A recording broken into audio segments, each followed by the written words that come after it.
네, 교직 발전기의 원리로 들어가 보겠습니다. 무슨 말이냐면요, 직류 발전기 원리하고요, 교류 발전기 원리를 배워볼 거예요. 보시면은 자, 직류 발전기의 원리부터 한번 배워보도록 하겠습니다. 자, 상황을 설명을 드릴게요. 보시면 여기에 계좌가 보이죠? N극 계좌, N극 자석입니다. 그리고 S극 자석 이렇게 보입니다. 그럼 여기에 도체가 있어요. 그 지금 위 그림하고 아래 그림은 똑같은 거예요. 옆에서 봤을 때 이거는 뭐 위에서 봤을 때 이렇게 그린 건데요. 보시면은 지금 여기 도체가 있죠? 이 도체가 얘입니다. A 도체. A 도체로요. A 도체로 돼 있죠? 그리고 얘는 B 도체. 얘가 얘예요. 얘. 얘. 자, 이런데 지금 발전기니까 얘가 지금 이렇게 회전하고 있어요. 얘는 위로, 얘는 아래로 회전하고 있습니다. 그러면은 자, 여기 지금 전류가 발생했죠. 여기도 전류가 발생했습니다.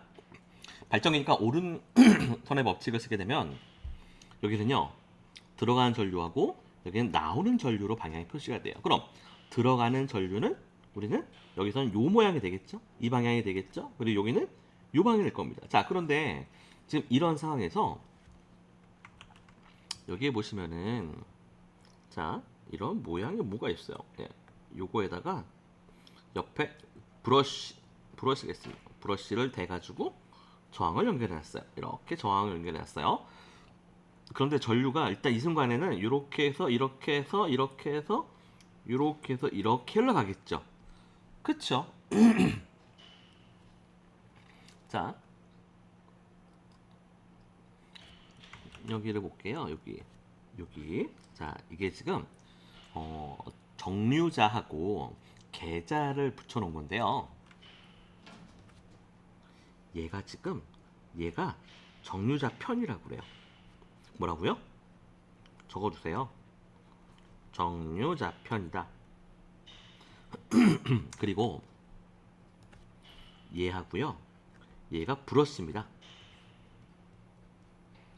브러쉬라 칫솔이라고 보면 돼요. 철로 된 칫솔. 자, 그럼 먼저 정류자편을 볼게요. 정류자편은 이렇게 되어 있는 겁니다. 되어 있고요. 지금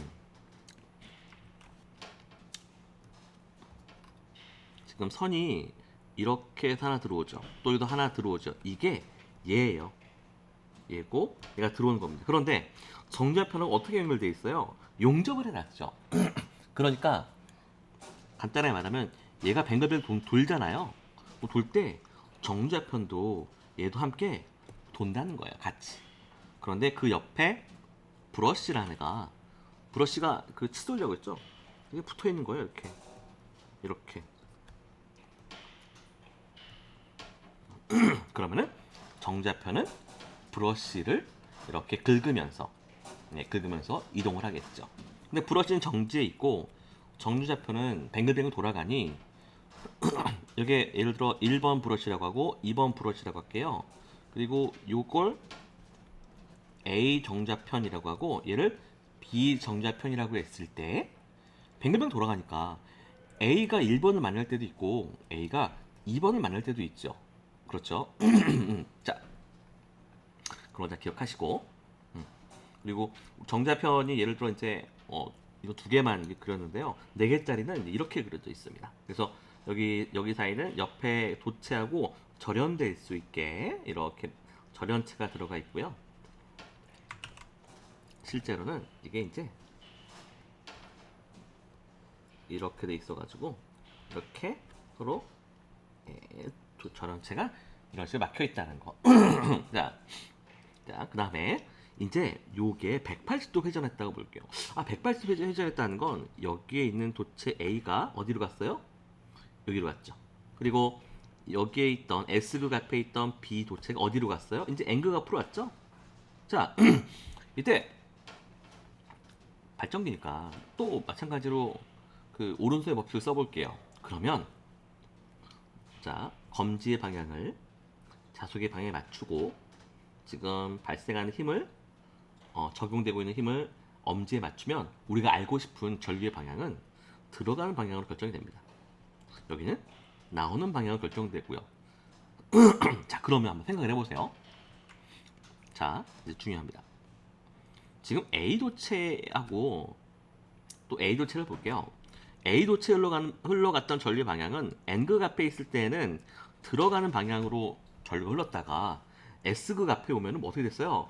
나오는 방향으로 전류가 바뀌었죠. 즉 얘가 뱅글뱅글 돌아갈 때 A 도체 같은 경우 전류가 들어갔다가 나왔다가 또 들어갔다가 나왔다가를 서로 반복하는구나 라는 걸 알 수 있겠죠. 물론 B 도체도 마찬가지입니다. 자, 그런데 이제 180도 회전하고 나서 보니 A 도체 전류가 밑으로 흐르고요. B 도체 전류가 위로 올라간대요. 그럼 전류가 이 방향으로 흘러가겠죠. 그럼 첫 번째 그림하고 두 번째 그림하고 비교를 해보니 전류의 방향이 어때요? 전류의 방향이 똑같죠. 그래서 전류의 방향이 바뀌지 않는 것 뭐예요? 직류. 직류가 흐르게 된다. 라고 이렇게 이해하시면 되고요. 그럴 수밖에 없는 이유는 자, 생각해 보세요. 도체에는요 전류가 왔다 갔다 거려요. 그런데 뭐예요? 정자편이 뱅글뱅글 돌면서 이 브러쉬를 갈아타죠. 이 갈아탄 것 때문에요. 전류가 항상 같은 방향으로 흐를 수 있게 해줍니다. 그래서 우리가 직류기를 이 직류 발전기에서 중요한 구성 요소 자 계자 했고요. 그리고 정자편하고 브러쉬하고 뭐 정자편 더 중요하죠. 네, 정자편이 이 직류기를 구성하는 핵심적인 요소이다. 그렇게 이해하시면 되겠습니다. 혹시나 해서 좀 추가 좀 말씀을 드리면요. 자, 생각해 보세요. 아까 A 도체는요. 여기에 있는 브러쉬를 타고 있었죠. 그런데 180도 회전하고 나니까 여기 브러쉬를 타고 있었죠. 그러니 이 전류가 바뀌더라도 이 서로 다른 브러쉬를 갈아탔기 때문에 이쪽으로 흘러가는 전류의 방향은 항상 일정하게 유지시킬 수 있다. 이렇게 이해하시면 되겠습니다. 자, 그 다음에 그렇다면 교류는 어떻게 해서 교류가 발생하는 것인가? 자, 교류는요. 상황은 거의 똑같아요. 다 똑같은데 여기에는 사용된 부품이 조금 달라요. 보이시죠? 여기 녹색으로 칠한 얘는요. 일명 슬립링이라고 합니다. 뭐라고요? 슬립링. 슬립이라는 뜻은요. 미끄러지다라는 겁니다. 그래서 얘는 자, 좀 구체적으로 그림을 그려 설명을 드릴게요. 자, 띠라고 보시면 돼요. 띠.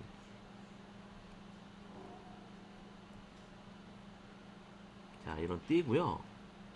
여기서 전선 하나가 내려와가지고 뚝뚝뚝뚝 얘랑 용접이 돼 있고 또 전선 하나 내려가고 지나가고 하고 두 번째 슬립링하고 얘가 맞나요?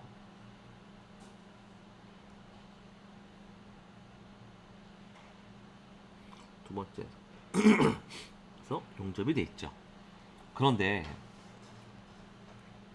아까는 A 도체하고 B 도체하고 정류자 편에 의해서 브러쉬를 갈아탔죠. 근데 지금 여기는요 브러쉬가 이렇게 항상 붙어 있어요. 그러니 브러쉬를 갈아탈 수가 없죠. 여기서는 항상 이 브러쉬만 만나고 여기서는 항상 이 브러쉬만 만나니 이 도체에서 발생하는 왔다 갔다 하는 전류의 상황이 그대로 여기에 전달되겠죠. 바뀌지 않고. 자, 그래서 여기에 흘러가는 전류는요. 항상 자, 보세요. 첫 번째 경우는 전류가 이렇게 흘러가서 이렇게 해서 이렇게 흘러가고요. 두 번째는 전류가 이렇게 흘러가서 이렇게 해서 잠깐만 이렇게 가서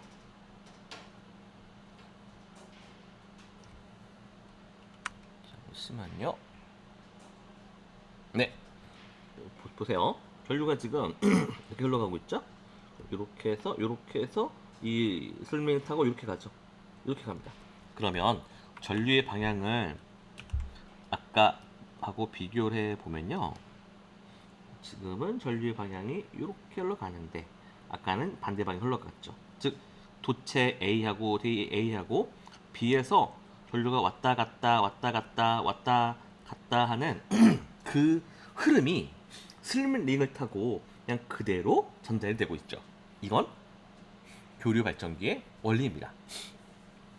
자, 그러니 이 교류 발전기에서 중요한 건 뭐가 되겠어요?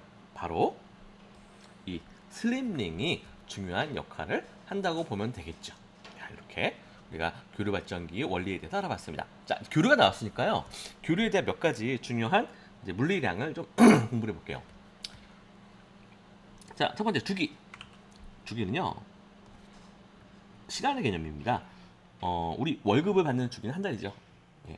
그래서 주기는 시간의 개념이기 때문에 T라고 쓰고요. 자, 시간의 개념이니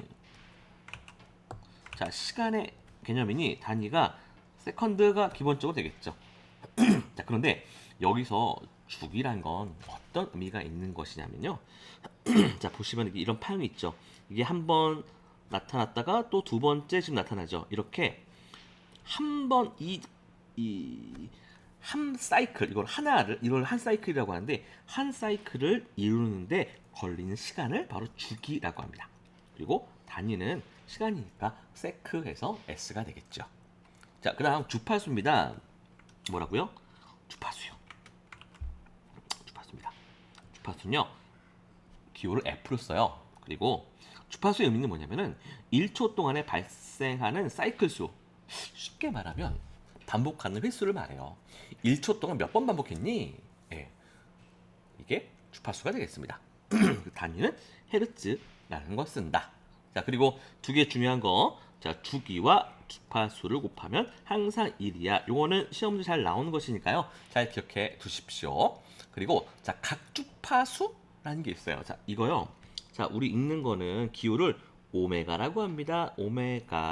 오메가라고 하고요. 얘를 각주파수라고 하는데요. 자, 또는 각속도라고 합니다. 저는 각속도라는 말을 더 좋아해요. 자, 이미 각속도라는 말만 알면 이거 이렇게 쉽게 구하는 거잖아. 쉽게 생각해낼 수 있어요. 자, 생각해 보세요. 각속도예요. 각속도라는 거는 내가 예를 들어 360도를 돌아갈 때 얼마나 걸리는 거야? 그러니까 예를 들어 이 초당 각도를 뭐 30도 돌아가, 뭐 40도 돌아가 이런 얘기 아닐까요? 그러면 우리가 속도를 구하는 거니까 한 바퀴를 돌 동안에 몇 초 걸렸어? 그래서 한 바퀴가 360도를 그 한 바퀴 돌아갈 동안에 걸린 시간으로 나누면 우리 속도 구할 수 있죠. 우리 속도의 개념이 뭐예요? 거리를 시간으로 나눈 거죠. 각속도는 거리에 해당하는 거는 각도.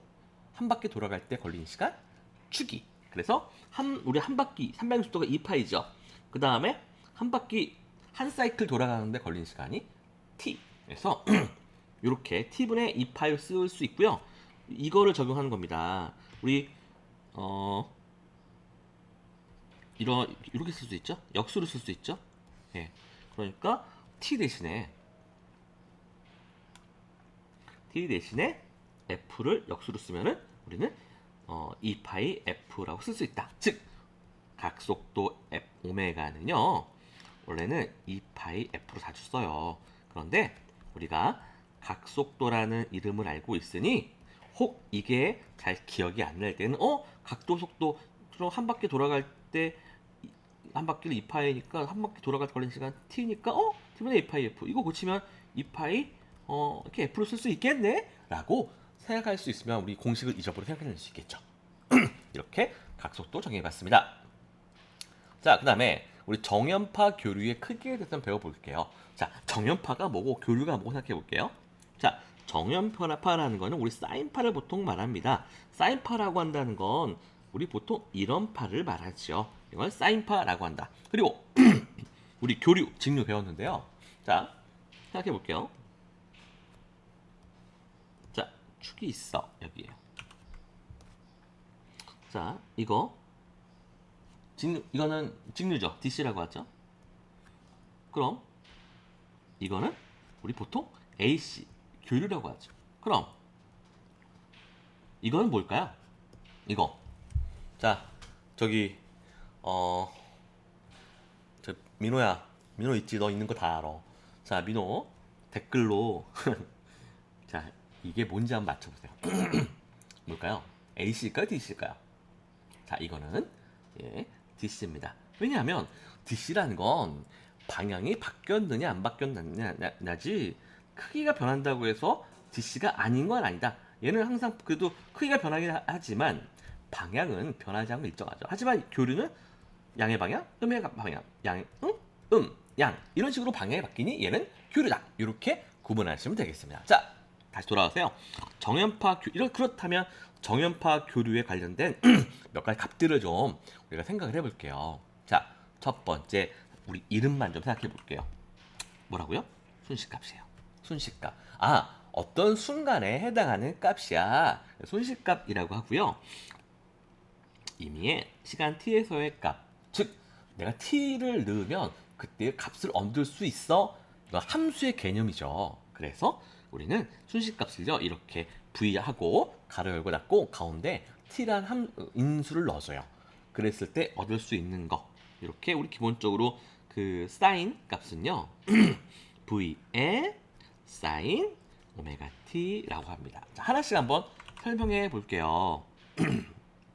자, 먼저는요 여기 vm은요 최대값을 말해요. 최대값. 그래서 보통 우리가 이렇게 이제 사인 값이 그려지는데 여기 이 꼭지점에 해당하는 거 최대값이에요. 얘가 최대값이 되겠죠? 그리고 얘는 최소값이 되겠죠. 그래서 이 최대값을 Vmax라고 하고요. 플러스 Vmax. 이 최소값은요. 마이너스 Vmax라고 합니다. 그리고 이렇게 우리 모형을 갖는 함수는 사인 세타라고 하죠. 예, 사인 오메가 t라고 합니다. 자, 그리고 우리가 전압에 대한 손실값을 써봤는데요. 전류에 대한 손실값은요. 자, im 최대 전류값 곱하기 사인 오메가 t 하면은 우리 전류에 대한 정연파 순식값을 내가 쓸 수 있습니다. 이렇게. 자, 기기가 처음에 좀 여러 가지 어려운 게 많이 나와서 좀 힘든데요. 처음만 조금 지나고 나면 쉬워집니다. 나도 또 나와요. 그러니까 포기하지 말고 계속 하세요. 그 다음에 평균값. 자, 평균값. 우리 상식적으로 생각해 봅시다. 평균을 구하려고 그래요. 근데 우리 교류 정연파는 이런 모양을 갖죠. 그런데 우리가 이 평균값을 구한다는 건 이 면적하고요. 얘 면적을 더해서 나누기를 하면 우리가 얻을 수 있을 거예요. 그런데 지금 얘 양의 값, 음의 값. 근데 값의 크기는 똑같죠. 더하면 어떻게 돼요? 더하면 0이 되겠죠. 그러니 0 나누기 하면은 뭐 평균가 의미가 없겠죠. 그래서 보통 이런 경우는요.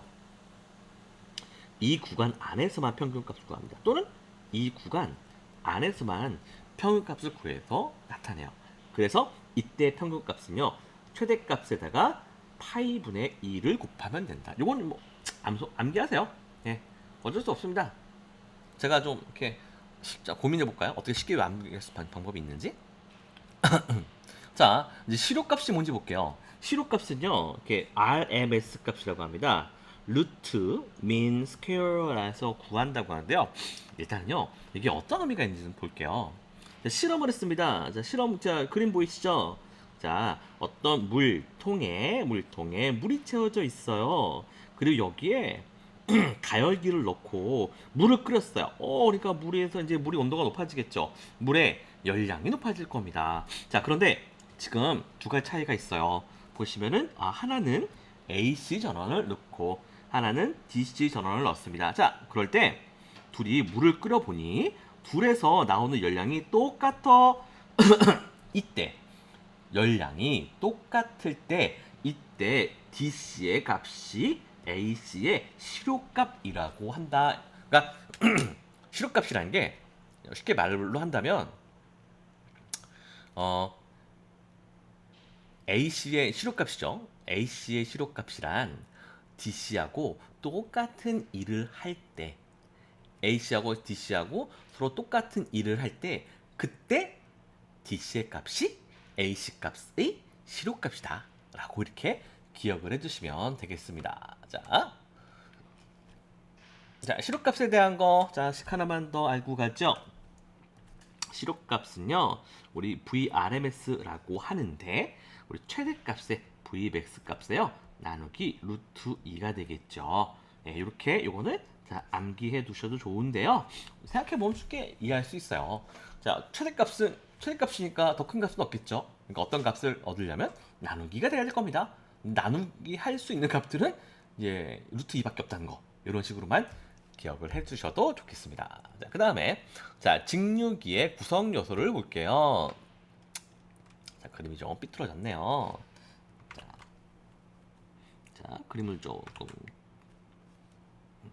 자, 올가미 모드에서 어디가 거기가 아닌데요. 이렇게 되는데. 자, 보겠습니다. 자, 직류기 구성 요소는요. 첫 번째 자석이 있죠. 얘 이름을요 계좌라고 그래요. 그리고 얘도 자석이니까 계좌가 되겠죠. 뭐라고? 민서가 뭐라고? 계좌. 그 다음에 중간에 아까 그 금속 막대가 뱅글뱅글 돌아가는 거 있었죠. 예. 이렇게 금속 막대가 두 개만 나왔는데 실은 진짜 모터에서는 더 많이 들어가 있습니다. 금속 막대가 들어가 있는 거 뭐라고 한다? 전기자라고 한다. 영어로는요 아마추어라고 합니다. 영어로는 아마추어. 아마추어라고 해서요. 보통 이거를 이제 표시할 때는 A자를 쓰고요. 계좌는요 field F-I-E-L-D 자석에서 마그네트 해서요. 계좌를 나타낼 때는 우리 앞에 있는 F자를 써서 나타내기도 합니다. 그리고 우리 직류기에서 중요한 거 정자 중요하다고 했죠? 이거 정자라는 거. 그 다음에 정자 앞에 브러쉬 붙어 있는 거 이렇게 설명드렸습니다. 자, 계좌. 우리 자석을 생산하는 필드 마그네틱을 바로 계좌라고 합니다. 실제로 보면요, 자, 아주 복잡하게 보이는데요. 하나하나씩 한번 뜯어볼게요. 먼저는 여기에 어떤 원통이 있습니다. 원통에 전선이 감았죠. 감은 전선에 전류가 흐르니까 자석이 발생하죠. 우리 자석이 발생해서 나오는 게 자석 아닌가요? 그러니까 맨편에 있는 거는 우리 N극으로 자석이 나오게 되니까, 그리고 여기는 자석이 들어가게 되니까 여기는 S극으로 이렇게 명을 할 수 있다. 그리고 여기에 이렇게 이 권선을 이렇게 선을 연결해 놓는데요. 요거는 다음에 좀 이야기해 보겠습니다. 자, 다음에 얘기는 안 되겠네. 자, 여기 첫 번째 볼게요. 자, IF라고 하고요. 계좌 전류라고 합니다. 간단하게 말하면 여기 흘러가는 전류값이죠. 여기 계좌니까 여기 흘러 들어가는 값 계좌 전류 IF 돼 있고요. 보시면은 여기에 이 코일이 있죠. 코일. 자, 얘는요. 자, 계좌가요. 우리 계좌가 권선으로 되어 있죠. 이렇게 말려 있으니까. 자, 이렇게 말려 있는 거 인덕턴스라고 하죠. 이 인덕턴스가 있으니까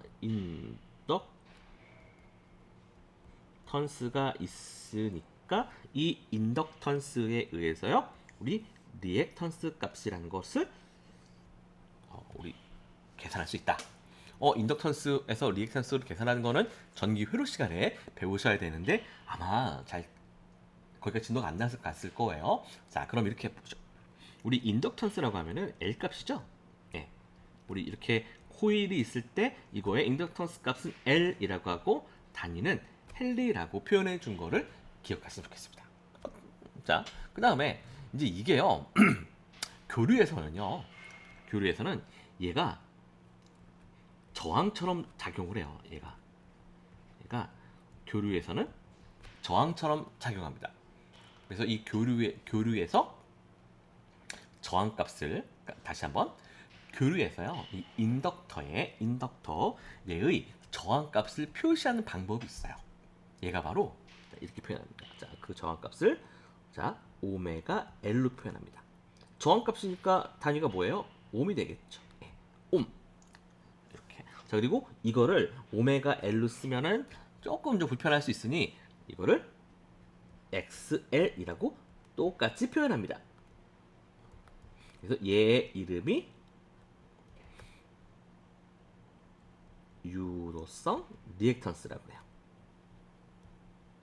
유도성 리액턴스라고 합니다. 그래서 이 코일의 유도성 리액턴스 값이 XL이라고 표현하고 오메가 L이라고 했죠. 그래서 오메가는 우리 2파이 F라고 했죠. 이런 식으로 표현될 수 있다는 건데, 자 여기에 보면은 오메가 XL이 있어요. 계좌 코일의 리액턴스인데요. 자 이거 왜 있냐면요. 자 생각해 보세요. 여기에 지금 코일이 엄청 감겨 있어. 그러면은 여기에 감겨 있는 코일이 있으니까 이거 뭐예요? 이거 인덕터죠? 인덕터죠? 그럼 인덕턴스에 여기 인덕턴스 값이 있어야 돼. 그 값이 있어. 존재하니까 그 값을 우리가 계산하려고 표현해 줘야 돼요. 그래서 여기에서 이 코일의 인덕턴스 값을 여기다 표시해 주는 겁니다. 아니 왜 여기에 있는데 굳이 따로 표시해 주나요? 그거는 계산을 위해서. 네. 계산을 위해서 이게 표현해 줍니다. 자, 그 다음에 여기에 보면은 RF라고 있죠. 자, 생각해 보세요. 여기에 있는 권선들이요. 짧을까요? 길까요? 엄청 길어요. 엄청 길면 거기 저항값 고려해 줘야 된다? 안 해줘야 한다? 고려해 줘야 하겠죠. 그래서 여기에 있는 저항값을 여기다 적어줍니다. 그리고 RF에 이렇게 그 화살표가 지나가는 건요. 얘는 가변 저항이라고 합니다. 뭐라고요? 가변 저항이라고 그래요. 자, 우리 이제 요새는 뭐 많이 사라졌는데 예전에 그 오디오 집에 좀 잘 사는 집이야. 우리 집에 이게 있으면은 되게 전에 잘 살았던 데야. 오디오 이렇게 그 요새 많이 있겠다. 저기 그 소리 키우려면 동그란 거 잡아 돌리면은 소리 켜지죠. 그게 바로 이 가변 저항이야. 요겁니다. 그래서 가변 저항을 넣어가지고요. 여기에 흘러가는 전류값 조절합니다. 자, 그럼 전류가 조절이 되면 뭐가 조절되겠어요? 여기서 발생하는 자석의 크기 또는 세기를 조절할 수 있겠죠. 그래서 이렇게 시스템을 이제 구성해가지고요. 가변 저항 조절해서 우리가 원하는 자석값을 만들어주는 거 이런 게 계좌다. 이렇게 이해하시면 되겠습니다. 자, 걱정하지 마십시오. 네, 뒤에 더 자세하게 계속 나올 거니까요. 네, 포기하지 마시고 편안하게 들어주세요. 그 다음에 전기자.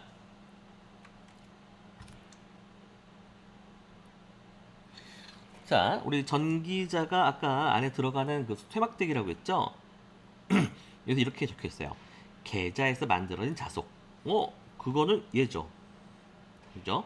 자석을 끊어서 얘가 실은 뭐예요? 긴 막대죠. 얘가 이렇게 돌면서 휙 지나가니까 얘를 끊는다고 볼 수 있죠. 그래서 끊어서 기전력이 유도되는 것 발전된다라는 거죠. 네. 그래서 전압이 발생할 때에는 서로 수직인 성분만 영향이 있다. 아까 설명했던 내용이죠. 실제 얘가 이렇게 움직이는 방향의 벡터를 속도 벡터지만 전압을 발생시키는데 영향을 미치는 건 얘와 수직인 성분만 영향이 있다. 그래서 이 성분을 따로 우리가 계산해야 된다. 그래서 이 성분에다가 코사인 2파이 마이너스 세타를 곱하니까 결국에는 V 사인 세타가 되더라. 이게 들어간다는 얘기입니다. 자, 정류자. 우리 정류자라는 건요. 정류라는 건 무슨 의미냐면요. 이 교류를 DC로 바꾼다는 뜻이에요. 간단하죠? 정류는 교류를 직류로 바꾼다는 거 기억해 주시면 되겠습니다. 그리고 자, 브러쉬, 아까 설명드렸죠? 정류자편 이렇게 자, 예를 들어 4편짜리 정류자편이 있어요. 이렇게 있어요. 그러면은 여기에